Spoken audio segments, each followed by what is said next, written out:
عليكم ورحمة الله وبركاته waxaa halkan fadhiya gabdhihii Soomaaliyeed dadkii ehelka ahaa dadkii walaalada ahaa dadkii halka meel ka wada muuqanaa anfacan soo dhaw ayay macaan waa dhabahay horta cafi masamax wax walba insha Allah khayr ku dhamaanayaan waan bariya haloo soo duceey isoo duceeya wax kasto dhacay forget Soomaan forget waxa illa buunbuuniyo ma fiicno Soomaaliyay wixii dhacay way dhaceen waxaas waa ka tanaasulnay waa laga tagay anfac waa hadaba annaga ka tanaasuleyna ka waran walaashay annaga ka tanaasuleyna daba soconayno arrinkaas meeshu ku dhamaado ilaa iyo meeshu ka bilowmay raadinayna ka war adigu hadda waxay kula tahay sidii qof xaflad xayeysiinaya asxaabay halkan hablihii Soomaaliyeed baa fadhi annaga maxaa naga gal hablaha Soomaaliyeed problemka dhacay iyo waxyaabaha dhacay inta walaashay anfac ku dhacay ayaan u daba soconaa marka saaduguna arrinkii naga aasaysaay waxa weeye ciid ku shubaysan ku leedahay iska ilaaw caawna life baa soo galayna qabiilkeedina waa abgaal maxaa qabiil iyo wax keenay meesha problem baa yaalee midda kale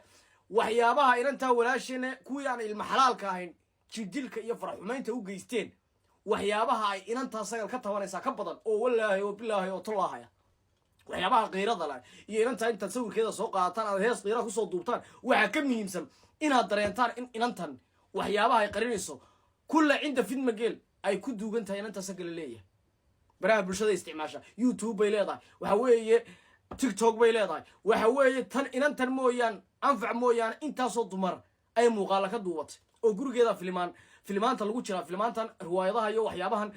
challenge-yadan gurigeeda lagu duubaa qolka hurdada wala fadhiga wala kijada kamarad baa ku xidhan inta soo hablood bay ka haysaa waxa weeye muuqaal ka haysaa anfac muuqaaladeena waxa jiraan soo deynaya hanjabaada inta la eg iyo kalsoonida inta la xaga keenta haddaba midaan idin sheegaya jawaab degdeg ah inaad ka bixisaano inantaas horta weyn horta inanta maxkamad loo soo taagaa waxa laala wixii dambi ay ka sheeganaysaa lagu qaada waa ta labaad akoonada ay isticmaasho oo dhan uu ka yahay TikTok uu lambar 2 ka yahay YouTube waa in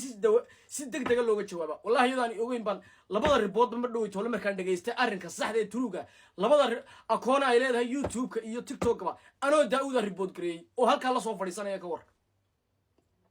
marka inantaas in loo istaagay u baahan tahay in wax loo qabtay u baahan tahay in loo hadlay u baahan tahay waxa weeye inanta anfac la leeyahay ilaahay ha u boogadhayo